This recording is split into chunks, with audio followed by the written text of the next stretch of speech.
사무엘상 10장 17절에서 27절 말씀입니다. 사무엘이 백성을 미스바로 불러 여호와 앞에 모으고 이스라엘 자손에게 이르되 이스라엘 하나님 여호와께서 이같이 말씀하시기를 내가 이스라엘을 애굽에서 인도하여 내고 너희를 애굽인의 손과 너희를 압제하는 모든 나라의 손에서 건져내었느니라 하셨거늘 너희는 너희를 모든 재난과 고통 중에서 친히 구원하여 내신 너희의 하나님을 오늘 버리고 이르기를 우리 이외 왕을 세우라 하는도다. 그런즉 이제 너희의 지파대로 1000명씩 여호와 앞에 나오라 하고 사무엘이 이에 이스라엘 모든 지파를 가까이 오게 하였더니 베냐민 지파가 뽑혔고 베냐민 지파를 그들의 가족별로 가까이 오게 하였더니 마드리의 가족이 뽑혔고 그 중에서 기스의 아들 사울이 뽑혔으나 그를 찾아도 찾지 못한지라. 그러므로 그들이 또 여호와께 묻되 그 사람이 여기 왔나이까? 여호와께서 대답하시되 그가 짐 보따리들 사이에 숨었느니라 하셨더라. 그들이 달려가서 거기서 그를 데려오매 그가 백성 중에 서니 다른 사람보다 어깨 위만큼 컸더라. 사무엘이 모든 백성에게 이르되 너희는 여호와께서 택하신 자를 보느냐? 모든 백성 중에 짝할 리가 없느니라 하니 모든 백성이 왕의 만세를 외쳐 부르니라. 사무엘이 나라의 제도를 백성에게 말하고 책에 기록하여 여호와 앞에 두고 모든 백성을 각기 집으로 보내매 사울도 기브와 자기 집으로 갈 때에 마음이 하나님께 감동된 유력한 자들과 함께 갔느니라. 어떤 불량배는 이르되 이 사람이 어떻게 우리를 구원하겠느냐 하고 멸시하며 예물을 바치지 아니하였으나 그는 잠잠하였더라. 아멘.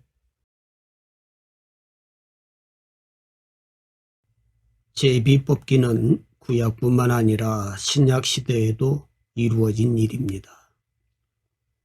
성경에서도 가나안 땅을 정복하고서 12지파가 땅을 분배할 때도 제비 뽑기로 정했습니다. 제사장들은 우림과 둠빔으로 하나님의 뜻을 물었습니다.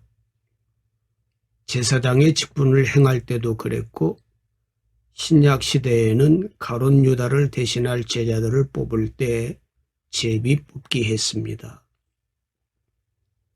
하나님의 정확한 뜻을 알 수 없을 때 이스라엘은 제비를 뽑음으로 하나님의 뜻을 확인하려고 했습니다. 그러나 제비 뽑기는 그 자체로 신실성이나 거룩성을 갖는 것이 아니지요. 그 뒤에서 역사하시는 하나님의 뜻을 묻는 도구로서 기능할 뿐입니다. 오늘 말씀의 제비 뽑기도 마찬가지입니다. 사울을 왕으로 세우시는 하나님께서 지난주 말씀처럼 사울에게 기름을 부어주셨습니다. 또한 암나귀를 찾게 하셨고 떡 2덩이도 주셨고 하나님의 신까지 부어주셨습니다. 그런데 오늘 말씀을 보니 하나님께서 거기에서 그치지 않고 제비 뽑기를 통해서 사울을 백성들 앞에서 왕으로 세워주시지요. 왜 하나님께서 이렇게까지 하시는 것일까? 첫째, 약한 자를 세우시는 하나님이시지요. 21절 22절 말씀을 보시면 사울이 어떤 성품의 사람인지를 알 수 있습니다. 기스의 아들 사울이 뽑혔으나 그를 찾아도 찾지 못한지라. 그러므로 그들이 또 여호와께 묻되 그 사람이 여기 왔나이까? 여호와께서 대답하시되 그가 짐 보따리들 사이에 숨었느니라. 이렇게 말씀하시지요. 사울은 제비 뽑기를 통해서 12지파 중에서 베냐민 지파가 뽑히고 마드리의 가족이 뽑히고 그 중에서 다시 뽑혀서 왕이 되었지만 사울은 이런 영광스러운 일을 오히려 부끄러워합니다. 보통 사람 같았으면 내가 그 사람이다 라고 외쳤겠지만 사울은 그렇지 않았어요. 그래서 사울은 집 보따리들 사이에 숨었다라고 기록을 하고 있지요. 사울이 스스로를 생각할 때 자신은 부족한 사람이라 생각했기 때문일 것입니다. 그런데 23절을 보면 그들이 달려가서 거기서 그를 데려오매 그가 백성 중에 선이 다른 사람보다 어깨 위만큼 컸더라 그랬습니다. 다른 나라들과 싸워서 전쟁에서 이기기 이외에 자신들을 대표하는 사람의 모습이 정말 중요했던 시기에 사울의 모습은 백성들을 사로잡기에 충분한 것이었습니다. 그러나 그럼에도 불구하고 사울 스스로가 자신에 대해서 생각하는 것은 달랐던 것 같습니다. 9장의 말씀에서도 사무엘이 사울을 기름 부으려 했을 때 사울 스스로가 자신에 대해서 어떻게 생각하는지를 9장 21절에 이렇게 기록이 되어 있어요. 사울이 대답하여 이르되 나는 이스라엘 지파의 가장 작은 지파 베냐민 사람이 아니니까 또 나의 가족은 베냐민 지파 모든 가족 중에 가장 미약하지 아니하니까 당신이 어찌하여 내게 이같이 말씀하시나이까 이렇게 말을 하고 있지요. 열등의식입니다.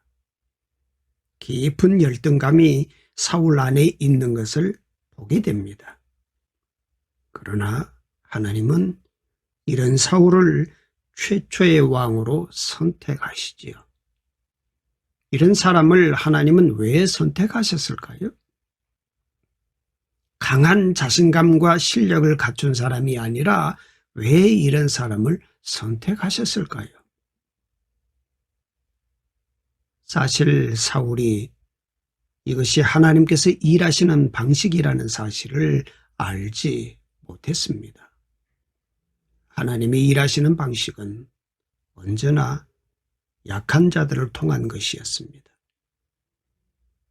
하나님은 언제나 하나님의 사람들을 세우시면서 오히려 약한 자를 택해 오셨습니다. 그래서 베냐민이고 그래서 사울인 것입니다. 하나님은 40살의 젊은 모세가 아니라 80살의 늙은 모세를 택하셨고 예수님조차도 어부들을 자신의 제자로 부르셨지요. 모두가 다 약한 자들입니다. 왜입니까? 왜 하나님은 그렇게 일하시는 것일까요? 고린도전서 1장 27절에서 이렇게 말씀을 하고 있어요. 그러나 하나님께서 세상에 미련한 것들을 택하사 지혜 있는 자들을 부끄럽게 하려 하시고 세상에 약한 것들을 택하사 강한 것들을 부끄럽게 하려 하시며 라고 기록을 하고 있습니다. 하나님은 세상에 강한 자를 통해서 일을 하시지 않는다는 것입니다. 왜 그럴까요? 자신의 방식으로 자신의 힘으로 자신의 기준으로 싸우려 할 것이기 때문입니다. 그래서 그런 사람들이 세우는 것은 자신의 나라지요. 그러나 약한 자들은 어떻습니까? 자신의 힘으로 할 수 없고 자신의 방식으로도 할 수가 없습니다. 그래서 약한 자들은 하나님을 바라보고 묻고 성경을 묵상하고 하나님의 길을 따라가는 것입니다. 그들을 통해 이루어지는 나라는 바로 하나님의 나라이지요. 예수님도 이 땅에 오셔서 가장 약한 자의 모습을 보여주셨어요. 새벽에 기도하시고 중요할 때도 하나님께 나아가셨습니다. 하나님께 묻고 성경을 통해 설명하시고 하나님의 방법을 따라가셨습니다. 예수님이 이루시려는 것은 하나님의 나라였기 때문입니다.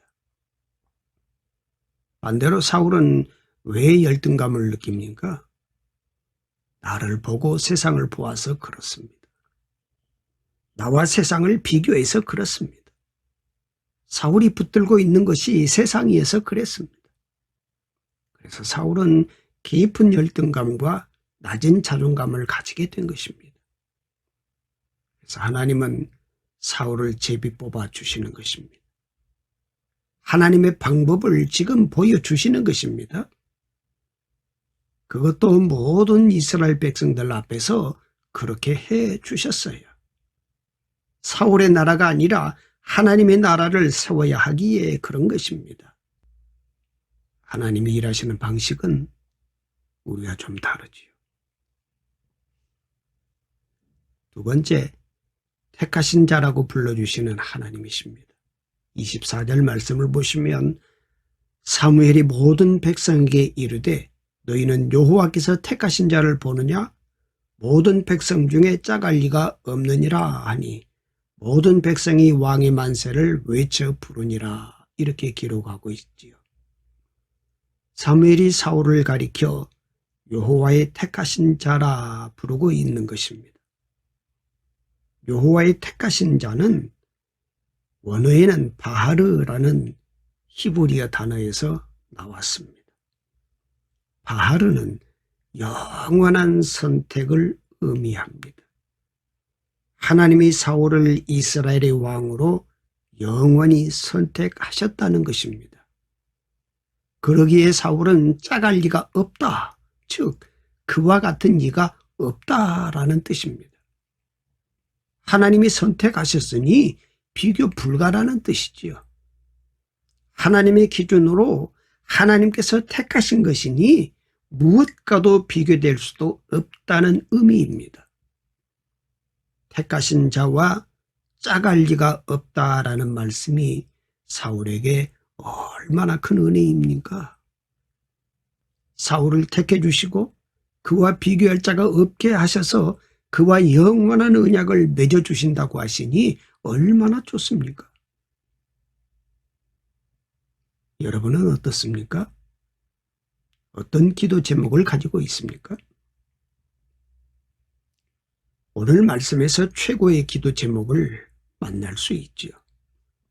사울처럼 하나님의 눈에 들어서 바하르가 되고 짝할 리가 없는 인생이 되는 것이 아니겠습니까?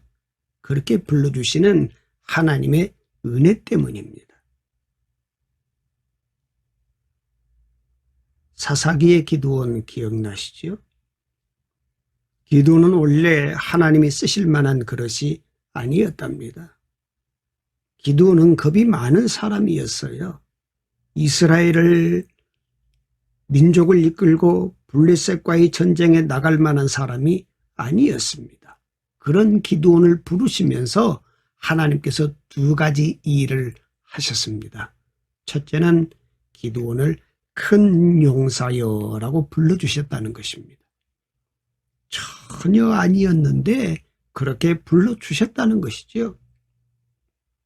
마치 예수님께서 시몬을 부르시면서 베드로라고 불러주신 것과도 같은 것이죠. 두 번째는 여룻바알로 이름을 바꿔 주셨습니다. 여룻바알은 바알의 단을 무너뜨린 자라는 의미입니다. 이 두 가지는 기드온에게 큰 의미가 되었습니다. 자신이 누구며 어떻게 살아야 하는지를 보여주는 증거가 되었기 때문입니다. 사울에게도 마찬가지가 아닙니까? 바하르와 짝할 리가 없는 자라는 두 가지가 의미하는 것이 같습니다. 이제 사울이 누구이며 어떻게 살아야 하는지를 보여주는 말씀이지요. 하나님이 택하신 자로서 하나님과 관계하는 자로 살아가며 하나님이 세워주신 자로서 하나님의 손을 의지하고 살아가야 하는 것이 아니겠습니까? 세 번째는 사울이 들어야 할 소리입니다. 하나님께서 사울을 택하셔서 왕으로 세워주는 일이 있고 나서 백성들의 두 가지 반응이 나타나지요. 26절, 27절입니다. 사울도 기브와 자기 집으로 갈 때에 마음이 하나님께 감동된 유력한 자들과 함께 갔느니라. 어떤 불량배는 이르되 이 사람이 어떻게 우리를 구원하겠느냐 하고 멸시하며 예물을 바치지 아니하였으나 그는 잠잠하였더라 기록하고 있지요. 첫째는 하나님께 감동한 유력한 자들이 사울을 따라서 기브아로 함께 갔다는 것이고요. 두 번째는 이 사람이 어떻게 우리를 구원하겠느냐라는 멸시의 반응입니다. 사울이 왕이 되자 감동과 멸시 두 가지 반응이 백성들 사이에서 일어났다는 것입니다. 이때 사울이 들어야 할 소리는 어떤 것이었습니까? 우리가 아는 것처럼 사울은 감동의 소리보다 멸시의 소리를 들었습니다.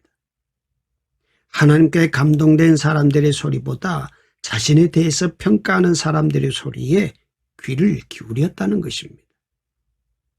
하나님께서 제비뽑기를 통해서 택하신 자라는 호칭을 통해서 사울에게 알려주신 것을 따라가지 않고 사울은 사람들의 소리를 따라갔습니다.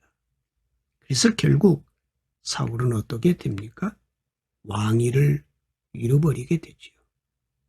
가장 중요한 일이 있다는 것입니다. 제비뽑기보다 바하르보다 더 중요한 일이 남아 있습니다. 우리가 어떤 소리를 따라가는 사람으로 살아가느냐는 것이지요. 은혜보다 더 중요한 것이 있습니다. 순종입니다. 순종은 은혜를 따라가는 태도를 말합니다. 하나님이 일으키신 은혜를 따라가는 것이 순종입니다. 사울은 은혜를 얻었지만 순종이 없습니다. 그래서 사울은 그 큰 은혜에도 불구하고 결국 은혜까지 잃어버리고 망하게 되었습니다. 하나님이 우리에게 원하시는 순종이 있습니다. 은혜만 구하지 말고 순종이 무엇인지 돌아보아야 하는 이유이지요. 높고 위대하신 우리 주 하나님, 주의 이름 앞에 굽혀 경배합니다.